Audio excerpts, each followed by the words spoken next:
आल्यानो संसारा दिनाचा सोयरा पांडुरंग वाट पाही उभा भीतीची आवडी कृपाळू तातडी उतारी मागील परिहार पुढे नाही शीन झालिया दर्शन एक वेळा तुका म्हणेलेली अनेकाचे हाती बैसला तू चित्ती निवडी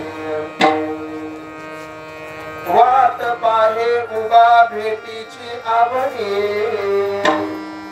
कृपाळू तातडी उतारी समचरण सरोजम सांद्रणीला गुलाबम जगरणीत पाणी मंडलम मंडनाना सर्वत्रसिमाला कंदरम कंदनेत्रम सदैवलहासं विठ्ठलं चिंतयामि पांडुरंगाचं मन मन दुसरे चरण संताचिया त्यांच्या कृपाला कथेचा विस्तार बाबाजी सद्गुरुदास तुकादयांचे केली स्मरण होय सकळ विद्येचे अधिकरण तेच बंधू श्री चरण श्री गुरूंचे नमस्कार आता ओम नमो ज्ञानेश्वरा ओम नमो ज्ञानेश्वरा करुणा दयाळा तुमचा अनुग्रह धर्म पावन गोचराचरी मस्तक हे पायावरी आवाज वाढवायचा उलट जेवढा कमी ठेवता येईल तेवढा मस्तक हे पायावरी या वारेकरी संतांच्या सेवेला मी सेवक झालो तुमच्या लागलो निदर्शना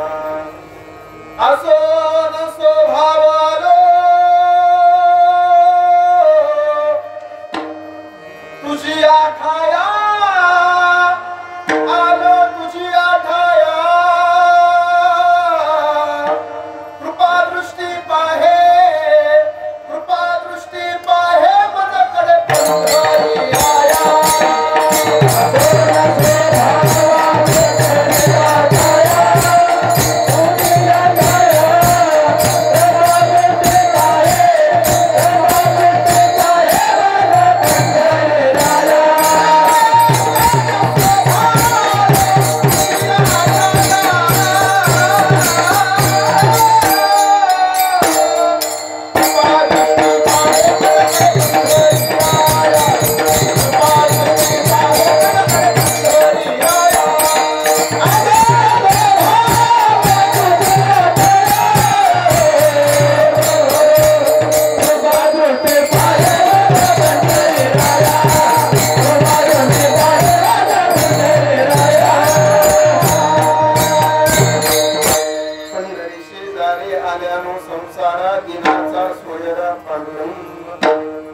वाट पायी उभा भेटीची आवडी कृपाळू तातडी उतावी डोक्याचा आवाज कमी करा आणि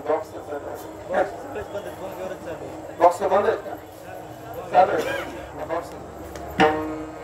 प्रस्तुत प्राप्त प्रसंगी प्राप्त स्थळी चिंतन रूपे सेवेसाठी निवडलेला अभंग या अभंगावर बोलण्यापूर्वी थोडासा पर्याय द्यायचा तो म्हणजे असा अखिल कोट ब्रह्मांड नायक रुक्मिणी प्राण संजीवन जगत आधार पांडुरंग परमात्म्याच्या असीम आगाध कृपेने मुक्त कैवल्य तेजोनिधी ज्ञानियांची राजे योग्यांची मौली साधकाची मायबाप अनाथाची माय विश्व मौली ज्ञानोपराय आदि करून श्रीमंत संत जगद्गुरु तुकोबाराय सकल संत नांदियानीच्या कृपा आशीर्वादानं गेल्या 19 वर्षापासून आज 20 वर्षापर्यंत तुम्ही हा सुंदर हा दिंडी सोहळा या ठिकाणी पाटोदा या ठिकाणावरून आणि पंचक्रोशीपासून इथपर्यंत पंढरपुरापर्यंत येत आहे गेली 20 वर्ष झालं येत आहे आणि जसा मी वारकरी संप्रदायामध्ये जसं माझं पदार्पण झालं लहानपणापासून ज्यांच्या माध्यमातून ही वारकरी संप्रदायाचं त्यांचं बोट पकडून वारकरी संप्रदायाच्या या परंपरेमध्ये आम्ही आलो असे असणारे आदरणीय गुरुवर्य हरिभक्त परायण अशोक महाराज बाकरे यांच्या माध्यमातून तुम्ही सर्वजण गेली 8-10 दिवस झालं चलून इथपर्यंत पांडुरंग परमात्म्यापर्यंत तुम्ही पोहोचलेला आहात आणि खऱ्या अर्थानं आज अभंग मुद्दाम सेवेसाठी निवडला माणसाने संसारामध्ये आल्याच्या नंतर एकदा का होईना पंढरपूरला गेलं पाहिजे पंढरीशी जारे आल्यानो संसारा कारण सांगू तुम्हाला जगाच्या पाठीवर हा दीन दुबळ्यांचा भाविक भोळ्यांचा शेतकरी कष्टकऱ्यांचा देव आहे श्रीमंत देव बघायचं झालं मला तर जगाच्या पाठीवर बालाजीला श्रीमंत देव म्हणून बघितलं जातं. सगळी श्रीमंत माणसं बालाजीकडे जातात आणि सोनं दान करतात, पैसे दान करतात. बालाजीला नवस बोललेला असता तो फेडून येतात. पण एक सांगू, सगळ्यात गरिबांचा, सगळ्या कष्टकरी शेतकऱ्यांचा, भोळ्या भाविकांचा, दीड दुबळ्यांचा देव कोण जर असेल तो आमचा पांडुरंग परमात्मा. वाक्य पटलं ज्वारा निवास म्हणतात.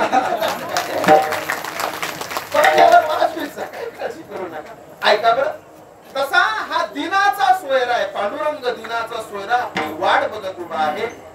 तो वाट बघत आपली उभा आहे. आपण गेले 8-10 दिवस झालं चालत आहोत, पंढरपूर पर्यंत आज पोहोचलेलो आहोत. कीर्तन रूपी सेवेसाठी उपस्थित असणारी ही सगळी आमच्या संप्रदायातील दिग्गज मंडळी आहे. आपल्या फळाचं भाग्य आहे की दरवर्षी या फळाला एक दिवस का होईना आमच्या आसाराम साहेब महाराज साबळे भेट देण्यासाठी येतात. महाराष्ट्रामध्ये नाही तर भारत देशामध्ये ज्यांचं नाव झालेलं आहे असे आमचे आसाराम महाराज साबळे आहेत. आमच्या खरडा परिसराचं, पाटोद्या परिसराचं आणि मराठवाड्याचं भूषण म्हणून आम्ही त्यांच्याकडे बघतो. आदरणीय महाराज माझ्या प्रेमासाठी आणि महाराजांच्या प्रेमापोटी इथपर्यंत पोहोचले. महाराजांनाही कोटी कोटी धन्यवाद देतो. त्याचबरोबर आमचे सातेपळकर मंडळी आहेत, मोरे साहेब आहेत, आमचे दिनकर महाराज, बरोबर त्यांचं नाव न सोडून द्यावं तिकडच नाही. पण हे 500, 600, 800 लोक, एवढी लोक सांभाळायची सोपं नाही. महाराजांसाठी एकदा खरंच जोरदार सगळ्यांना कोटी कोटी धन्यवाद देतो. ड्रायव्हर असतील, चोपदार असतील, ट्रॅक्टर ड्रायव्हर असतील, चटाया उचलणारे असतील, सिस्टम वाले असतील, सगळ्या मंडळीला धन्यवाद देऊन माझ्या कीर्तन रूपी सेवेला सुरुवात मिळाला.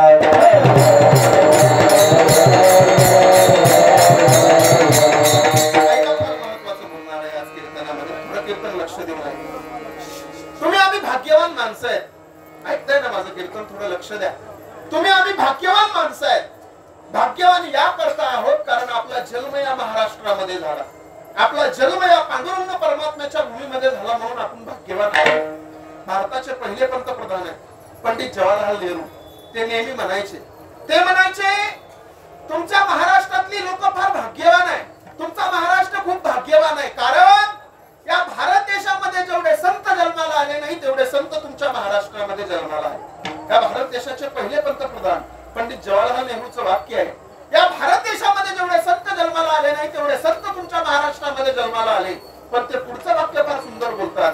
ते म्हणतात, जेवढे लोक भारत देशामध्ये जन्माला आले नाही तेवढे संत तुमच्या महाराष्ट्रामध्ये जन्माला आले. पण महाराष्ट्रातल्या लोकांना संत असताना कळाले नाही, गेल्यानंतर कळाले. माझे माऊली ज्ञानोबाराय असताना कधी त्यांना कोणी शिवू दिलं नाही आणि आता शिवण्यासाठी आळंदीला गर्दी आहे. असताना अंगावर वस्त्र मिळाले नाही आणि आता 2-2 किलो चांदीच्या वजनाचा फेटा आहे. असताना माझ्या माऊलींना कधी झोपायला जागा मिळाली नाही आणि आता झोपण्यासाठी चांदीचा पलंग आहे. असताना माझी माऊली पहिल्यांदा पंढरपूरला निघाली. तानुवानी पायानं माझ्या माऊलीनं पंढरीची वारी केली. पाय भाजत होते म्हणून वडाची पानं पायाला बांधली. पहिली पंढरपूरची वारी माझ्या माऊली ज्ञानोबारायानं केली. पण आता माऊली पंढरीला निघाली तर सोन्याच्या पादुका चांदीच्या पालखीत आहेत. चांदीची पालखी चांदीच्या रथात आहे आणि चांदीच्या रथाला बैलजोड कोणाचा झुंपायचा म्हणून निलाव आहे आणि निलावामध्ये ज्याचा नंबर येईल त्याची बैल लावून सकट आळंदीमध्ये मिरवणूक. बोला, असताना संताला आपण काय दिलं? अहो, असताना कधी इंद्रायणीला शिव दिलं नाही का तर इंद्रायणी बाटेल आणि आता समाधीला पंचामृताची अंघोळ. असताना मुलं 2-2, 2.5 किलोमीटर अंतरावर माधुकरीसाठी गेली तर दगडा विटा मातीशिवाय काही मिळालंच नाही आणि आता त्याच मुलांच्या दर्शनासाठी 2-2, 2.5 किलोमीटर अंतरावर रांगा आहेत. असताना शिवलं की पाप होत होतं आणि आता त्यांना शिवल्यावर माझं पाप निघून जातंय म्हणून त्यांना शिवण्यासाठी आळंदीला गर्दी. असताना माझ्या माऊलीत ज्ञानोबारायाला कोणी दारात येऊ दिलं नाही आणि आता प्रत्येक माणसाला वाटतं की माऊली माझ्या दारात. असताना पैठणला न्याय मिळू दिला नाही आणि आता प्रत्येक माणसावर अन्याय झाला की प्रत्येक माणूस न्याय मागण्यासाठी माऊलीच्या दारात जातो. बोला, असताना या समाजानं संताला काय दिलं? म्हणून मी नेहमी एक वाक्य बोलत असतो, दादा, असताना केलं जातं ते दर्शन असतं आणि गेल्यानंतर केलं जातं ते प्रदर्शन असतं. विडाला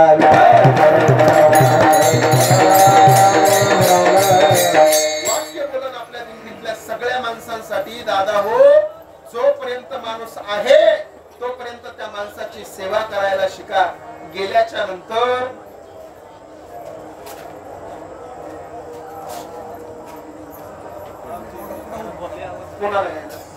आवाज येतोय का पाठीमाग? नाही. जोपर्यंत माणूस जिवंत आहे तोपर्यंत माणसाला सांभाळा. तुम्हाला खरं सांगू, भाकरे महाराजासारखं रत्न तुमच्या आणि माझ्या पदरात देवानं टाकलंय. या रत्नाला सांभाळा. थोडं लक्ष द्या, मी सांगतो तुम्हाला. ऐका काय झालं बघा. एका राजानं एका लाकडं तोडणारा सुतार होता, त्याला चंदनाची बाग दान केली. कीर्तन लक्षपूर्वक आहे का? एका राजानं एका सुताराला चंदनाची बाग दान करून दिली. त्या सुताराला त्या चंदनाची किंमत कळाली नाही. त्यानं रोज चंदनाचं लाकडं तोडायचा आणि जाळून लोहार आला. रोज चंदनाची लाकडं तोडायचा, तो लोहार जाळायचा, त्याचा कोळसा तयार करायचा आणि त्याच्यापासून अवजार बनवायचा. एका राजाने एका लोहाराला चंदनाची बाग सप्रेम भेट केली, पण त्या लोहाराला चंदनाची किंमत कळाली नाही. त्यानं रोज चंदन तोडलं आणि चुलीमध्ये घालून त्याचा कोळसा तयार करायचा. बऱ्याच दिवसांनी राजाच्या लक्षात आलं की मी एका लोहाराला, गरीब लोहाराला चंदनाची बाग सप्रेम भेट दिली आहे, बघू आता तो किती श्रीमंत झाला. राजा काही दिवसांना भेटण्यासाठी त्या लोहाराकडे गेला आणि लोहाराकडे गेल्याच्या नंतर राजाने त्या लोहाराला पाहिलं तर परिस्थिती जशी होती तशीच राहिली. राजाने त्या लोहाराला प्रश्न विचारला, अरे लोहार दादा, तुला तर मी चंदनाची बाग सप्रेम भेट केली होती, काय केलं तू त्या बागेचं? तो लोहार म्हणला, महाराज, राजा साहेब, मी ती बाग संपूर्ण तोडली, त्याचा कोळसा केला आणि तो कोळसा मी विकला. त्या राजाने सांगितलं, अरे एवढी चंदनाची बाग तुला दान केली, तू त्याचा कोळसा केला, काही राहिलंय का शिल्लक? तो म्हणला, काहीच नाही राजे, फक्त एक कुऱ्हाडीचा दांडा राहिला. ज्या कुऱ्हाडीने चंदन कापलं त्या कुऱ्हाडीचा दांडा शिल्लक राहिला. राजाने त्या लोहाराकडून कुऱ्हाडीचा दांडा घेतला. तो दांडा घेऊन राजा बाजारात गेला. तो बाजारात त्या कुऱ्हाडीचा दांडा विकला. मोबदल्यात बरेच पैसे आले. राजा पैसे घेऊन घरी आला त्या लोहाराच्या आणि लोहाराला ते पैसे दिले. पश्चाताप झाला लोहाराला. लोहार म्हणत होता, राजा साहेब, अजून एक चंदनाची बाग दान द्या ना. राजाने सांगितलं, हे पुन्हा पुन्हा होत नाही, हे फक्त एकदाच होतं. माझा दृष्टांत संपला, थोडं लक्ष द्या. त्या राजाने लोहाराला चंदनाची बाग सप्रेम भेट केली, पण त्या लोहाराला चंदनाची किंमत कळाली नाही. त्या चंदनाचा कोळसा झाला. तसं ऐका, तसं ऐका. गेली 20 वर्ष झालं अशोक महाराज नावाच्या राजानं, गेली 20 वर्ष झालं अशोक महाराज नावाच्या राजानं हा फड आपल्याला चंदनासारखा सप्रेम भेट दिलाय. पण खरं सांगू, या चंदनाची, या फडाची किंमत जर तुम्हाला मला कळाली नाही तर आपल्या सुद्धा जीवनाचा कोळसा झाल्याशिवाय. आणि म्हणूनच सांगतोय, या फडाची किंमत आपल्याला कळाली पाहिजे. आता खरं सांगू, पहिल्या दिवशी मी आलो होतो. कीर्तन तर आपल्याला कीर्तनावर बोलणार, अभंगावर बोलणार आहे मी. ऐका, थोडं लक्ष द्या. सकाळीच इथं आलो होतो. आल्याच्या नंतर माईक सिस्टम वाले दादा आले होते. हे बघा, आपल्याला फार मोठी गरज आहे. आपला एवढा समाज आहे, मोठ्या मोठ्या घराचा समाज नाही, जो आपल्या दिंडीचा समाज आहे. किती लोकांना दिंड्या काढल्यात, कोणी दिंडी बघून काढायला लागले. आता किती गावागावांनी दिंड्या झाल्यात, बरोबर आहे का? किती दिंड्या झाल्यात? गावागावांनी दिंड्या झाल्यात. मस्त प्रयत्न केला भाकरे महाराजांनी इतका समाज जमवायचा, तर समाज जमत नसतो. समाज हा कोण्या व्यक्तीकडे बघून येत असतो. समाज हा तुमच्या अधिकाराकडे बघून येत असतो. समाज हा तुमच्या परमार्थाकडे बघून येत असतो. आणि भाकरे महाराजांचा परमार्थ किती महत्वाचा आहे हे तुम्हाला सगळ्यांना माहिती आहे. आणि जगाच्या पाठीवर स्वतः सोबत राबणारी, स्वतःच्या खांद्याला खांदा लावून प्रपंच करणारी मंडळी निघून गेली, तरी सुद्धा भाकरे महाराजांच्या परमार्थामध्ये थोडी सुद्धा जाणीव राहील, थोडी सुद्धा कमतरता राहिली नाही. याला म्हणायचं साधू, याला म्हणायचं संत. मग आपल्याला हा सुंदर निवारा जर करायचा असेल तर प्रत्येकाला विनंती आहे, आजपर्यंत महाराजांनी कधीच कुणापाशी काही मागितलं नाही. आज प्रत्येकाला विनंती आहे, महाराज तर मागतील नाही मागतील मला माहित नाही, पण महाराजांच्या वतीनं मी सांगतो तुम्हाला की आपल्याला प्रत्येकाला मिळून एक शेड तयार करायचं आहे आपल्या दिंडीसाठी. प्रत्येकाला वाटलं पाहिजे हे शेड माझं आहे, मी या शेडसाठी एका पत्र्यासाठी मी पैसे दिलेले, मी एका बोल्टचे पैसे दिले, मी एका खांब्याचे पैसे दिले, कारण पुढच्या वर्षी जर आपण आलो तर आपल्याला ही जागा तशी मिळणार नाही. जर आपण शेड उभा केलं तरच पंढरपुरामध्ये राहण्यासाठी आपल्याला जागा मिळणार आहे. विनंती असेल प्रत्येकाला की आपण प्रत्येकाने या ठिकाणी शेडसाठी काही नाही काही फुल नाही फुलाची पाकळी म्हणून प्रत्येकाला दिली पाहिजे. ज्यांनी साऊंड सिस्टम इथं दिली आहे ना, ज्यांनी साऊंड सिस्टम दिली आहे त्या साऊंड सिस्टम वाल्या दादांना 11,000 रुपयाची. दादा खरं सांगू का तुम्हाला, जिंदगीत कधीच काही कमी पडणार नाही. पांडुरंगाचा आशीर्वाद कायम तुमच्या सोबत राहील. मी सुद्धा या ठिकाणी या शेड साठी 2100 रुपयाची पावती आमच्या वडिलांच्या माध्यमातून काढतो. वाढवायची बरं 5000 रुपयाची पावती काढतो आम्ही सुद्धा. विनंती आहे सगळ्याला, विनंती आहे सगळ्यांनी एक एक आकडा सांगायचा आहे. आता मी मोजक्याच लोकांची नावं घेणार आहे. तेवढ्याने आकडा सांगता आला तर सांगा, नाही सांगता आला तर जाताना सांगा. हनुमान सांग तुझा आकडा.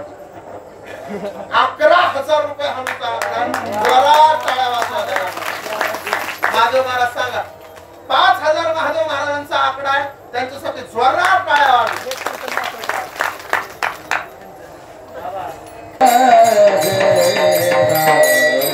सेवेसाठी निवडलेला अभंग 4 चरणाचा आहे. फार चरणाचा नाही पण 4 चरणाचा आहे. आता कीर्तनातून कोणी उठू नका. मावशी खाली बसा, खाली बसा, खाली बसा. पुन्हा सगळं घेऊ. आता कीर्तन गाण्यावर सगळ्याची नावं मीच पुकारणार आहे. इकडे माझ्या कीर्तन रूपी सेवेसाठी निवडलेला अभंग 4 चरणाचा आहे. फार चरणाचा नाही 4 चरणाचा. ज्यांचा अभंग आहे ते श्रीमंत श्री जगद्गुरु तुकाराम महाराज आहेत. तुकाराम महाराज या अभंगामध्ये म्हणतात, संसारामध्ये आल्याच्या नंतर तुम्हाला हा नरदेह मिळाल्याच्या नंतर एकदा का होईना पंढरपूरची वारी आपण प्रत्येकाने केली पाहिजे. पंढरीशी जा रे आल्यानो संसारा. का जायचं पंढरपूरला? कारण तिथं दिनाचा सोयरा आहे पांडुरंग.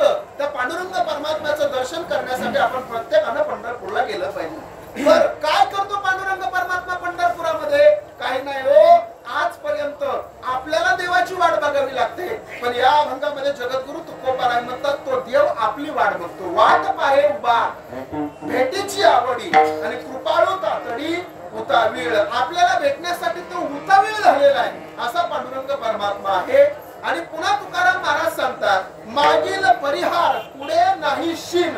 आता माग जे झालं त्याचं दर्शन झाल्यावर सगळं संपून जाणार आहे आणि पुढे तुम्हाला कसला शीन राहणार नाही असा अभंगाचा सरळ सरळ भाव आहे. विस्तृत चिंतन पाहत असताना मुखानं नाम आणि हातानं टाळी. विठाला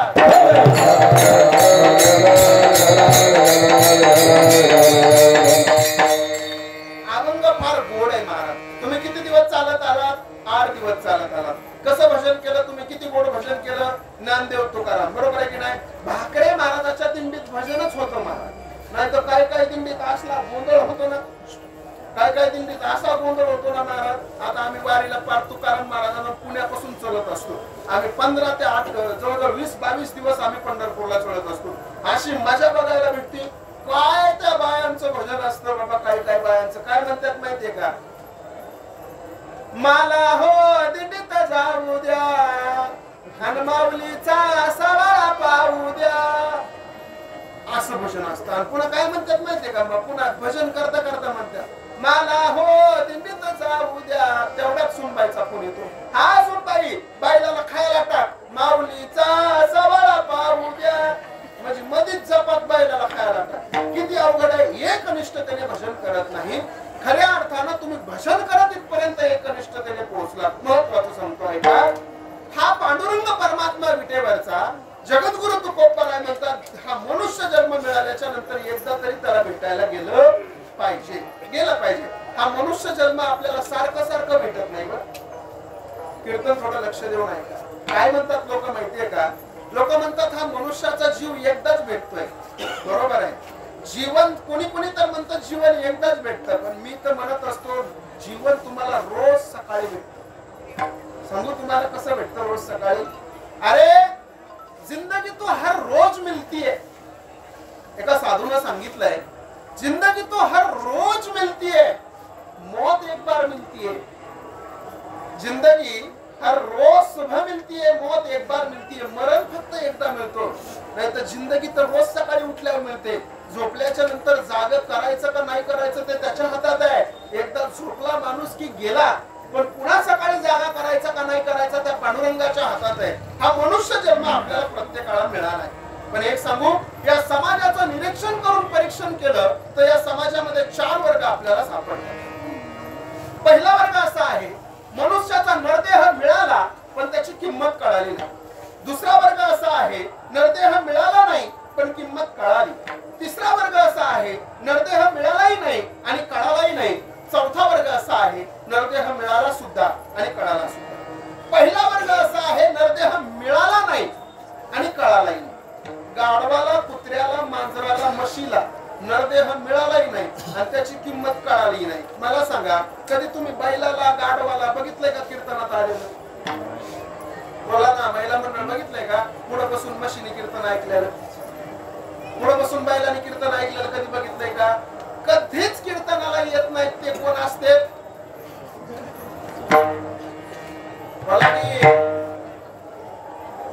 आणि कधीच कीर्तनाला येत नाहीत ते कोण असतात?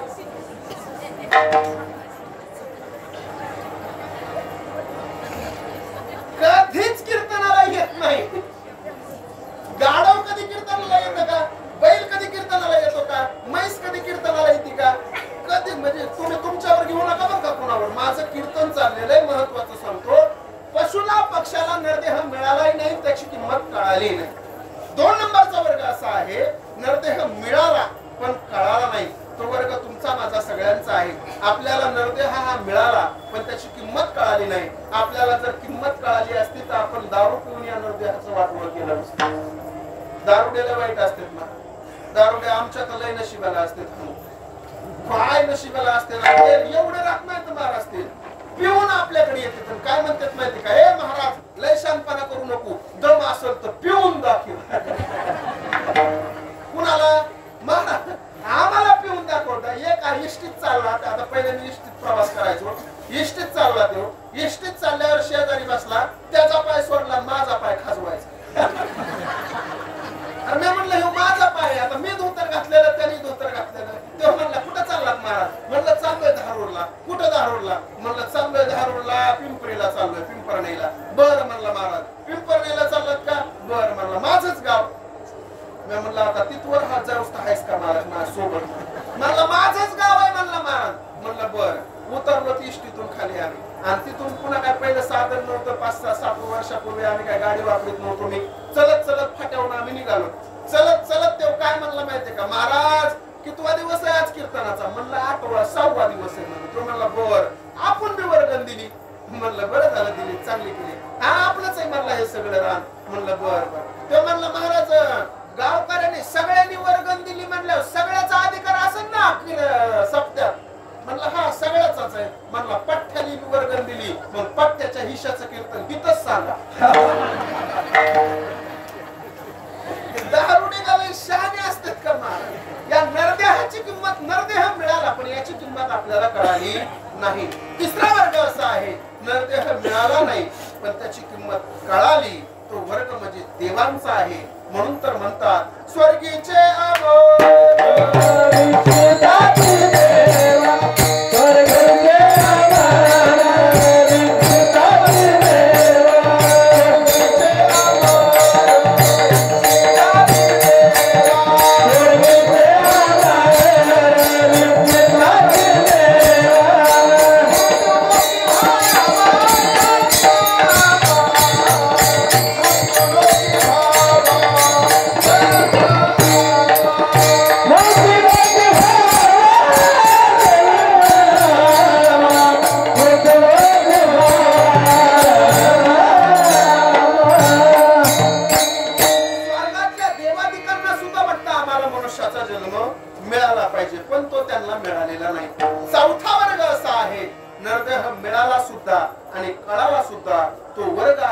साधू संताचा. म्हणून तर जगद्गुरु तुकोबाराय म्हणतात, हा सुंदर नरदेह मिळाल्याच्या नंतर एकदा का होईना पांडुरंग परमात्म्याच्या भेटीला गेलं पाहिजे. अभंगाचं पहिलं सोनाचं रोजच भांडण चालू आहे, सासूचं रोजच भांडण चालू आहे, सून रोजच गाराणं करते, सासू हे संसारात चालूच आहे महाराज. संसारामध्ये सगळ्यात जास्त डोकं कोण घालीत असतील तर बाया. लय संसार चिकाटीचा बाया, लय संसार. माझ्या विदर्शनाला आल्या ना बाया, पायावर पैसे ठेवताना 5 रुपये 2 रुपये एका बाईने 8 आणे ठेवले माझ्या पाया. म्हटलं आता हे कपाळालाच लावतो शेवटच्या टायमाला. आता काय इतका चिकाटपार मारता असतो का? पण मला माहितीये आता कीर्तन संपलं त्या सुद्धा चिकाटी सोडून देणार आहे आणि शेडला त्या सुद्धा लय मोठी मदत करणार आहे.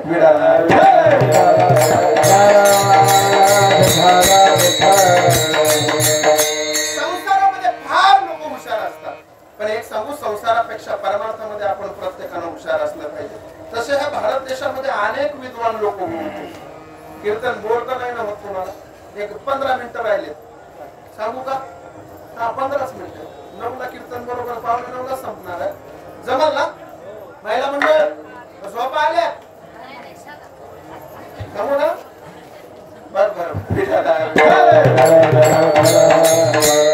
ऐका, या भारत देशामध्ये फार विद्वान माणसं होऊन गेले.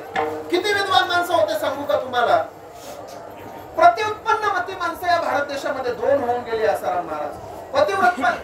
प्रतिउत्पन्न मती म्हणजे काय माहितीये का? प्रतिउत्पन्न म्हणजे प्रति म्हणजे निर्माण, उत्पन्न प्रति म्हणजे दुसरा, निर्माण म्हणजे उत्पन्न आणि मती म्हणजे बुद्धी. आपल्या बुद्धीनुसार विचारलेल्या प्रश्नाचं उत्तर देऊन विचारणाऱ्याचं तोंड बंद करणं म्हणजे प्रतिउत्पन्न मती. या भारत देशामध्ये 2 माणसं प्रतिउत्पन्न मती होऊन गेले. एकाचं नाव आहे बिरबल आणि एकाचं नाव आहे कालिदास.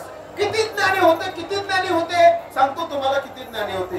बिरबल एवढा ज्ञानी होता, बिरबल सगळ्याला माहितीये. कालिदास सांगतो तुम्हाला, कालिदासाच्या नगरीमध्ये कालिदास ज्ञानी नव्हता नुसता, त्या नगरीतली लोक सुद्धा एवढी विज्ञान होती, ज्ञानी होती. काय झालं सांगतो. एकदा चलत चलत एक पांतस्थ रस्त्यानं चाललेला होता. रस्त्याच्या कडेला 2 मजल्याची इमारत होती. त्या 2 मजल्याच्या इमारतीवर एक सुंदर स्त्री उभा राहिलेली होती. सकाळी तिने स्नान केलं असेल आणि तिचे केस वाळवत त्या इमारतीवर उभा होती. हा पांतस्थ खालून चाललेला होता, फार ज्ञानी होता. हा पांतस्थ त्या स्त्रीकडे बघत राहिला. बघत राहत असताना तो त्याचा रस्ता हुकला आणि तसाच तिच्याकडे बघत राहिला. त्या स्त्रीच्या लक्षात आलं, हा माझ्याकडे बघतोय म्हणजे माझ्या सौंदर्याला भुललाय. त्या स्त्रीने त्याला एक प्रश्न विचारला, पण तो राशी चक्रामध्ये विचारला. राशी चक्र म्हणजे काय माहितीये का? सांगतो. किती ज्ञानी होती ती. काय म्हणली माहितीये त्या पांतस्थाला? अरे दुसऱ्या, तुझ्या तिसऱ्याची अपेक्षा करतोस, पण मी 5ची 6वी असल्यामुळं तू 11 जरी डोक्यावर घेऊन माझ्या घरी पाणी भरलं तरी मी तुझी होणार नाही. त्याला म्हणायचं राशी चक्र. ती काय म्हणली?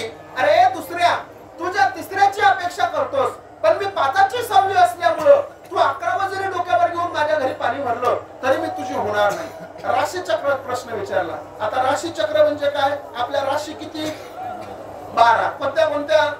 मेष, वृषभ, मिथुन, कर्क, सिंह, कन्या, तूळ, वृश्चिक, धनु, कुंभ आणि मीन. किती राशी? 12 राशी. ती काय म्हणली? अरे हे दुसऱ्या, तुझ्या तिसऱ्याची अपेक्षा करतोस. दुसरी रास कोणती? वृषभ. वृषभ म्हणजे बैल. ती काय म्हणते? अरे हे बैला, तुझ्या तिसऱ्याची अपेक्षा करतोस. तिसरी रास काय? मिथुन. मिथुन म्हणजे विषयिक सुख. तुझ्या विषयिक सुखाची अपेक्षा करतोस, पण मी 5ची 6वी असल्यामुळं 5वी रास आहे सिंह, 6वी रास आहे कन्या. मी सिंहाची मुलगी असल्यामुळं 11 जरी डोक्यावर घेऊन माझ्या घरी पाणी भरलं तरी मी तुझी होणार नाही. 11वी रास आहे कुंभ. कुंभ म्हणजे घडा. घडा डोक्यावर घेऊन जरी माझ्या घरी पाणी भरलंस तरी मी तुझी कधीच होणार नाही. याला म्हणायचं राशी चक्र आणि याला म्हणायचं ज्ञान.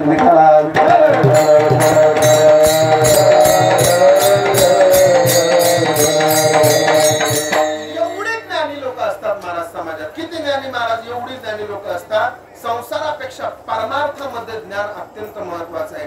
काय महाराज? या पंढरपुराच्या देवाकडे यायचं माहितीये का? कशासाठी यायचं माहितीये का? कारण वारकरी नुसता पंढरपूरच्या वाटानं जरी चालला तरी त्याला मोक्ष मिळतो. कारण पंढरीचा वारकरी आणि अधिकारी मोक्षाचा, त्याला मोक्ष मिळतो. मोक्ष काय बाजारचा भाजीपाला नाही बाबा. मोक्ष फार कठीण आहे. एका पायावर साधू लोक मोक्ष मिळावा म्हणून तपश्चर्या करतात. नख वाढवतात, केस गळ्यामध्ये आणतात, एका पायावर तपश्चर्या बर्फामध्ये करतात, तरी सुद्धा त्यांना मोक्ष प्राप्त नाही. आणि आपला पांडुरंग तर किती सरळ आहे, नुसतं वारीच्या वाट्यानं चाललं तरी त्याला मोक्ष प्राप्त होतोय. तसे 18 फायदे सांगितले पंढरपूरला जायचे. किती? 18. पहिला फायदा, जाऊन त्याला आलिंगन द्या. काय मिळेल? समाधान मिळेल. दुसरा, काही लोक म्हणले महाराज आलिंगन द्यायला लय गर्दी असते, लय लोटालोटीन, लय ढकला ढकलीन, लय पाडापाडीन, मला नाही जमणार आलिंगन द्यायला. बर, मग जाऊन नुसतं दर्शन लांबून घ्या. दर्शन घेतल्यावर काय होईल? अनंत जन्मीचे पाप निघून जातील. अशा 18 कारण, आता माझा वेळ झालेला आहे, 18 कारण अशी सांगितलेले आहेत. सांगू तुम्हाला काय पंढरपूरला जायचं? एक महत्वाचं कारण सांगतो. का पंढरपूरला जायचं? प्रणय महाराज पंढरपूरला या करता जायचं, ज्या वेळेस या जगामध्ये काहीच नव्हतं त्यावेळेस हे पंढरपूर. आधी रचिली पंढरी, आधी रचिली पंढरी,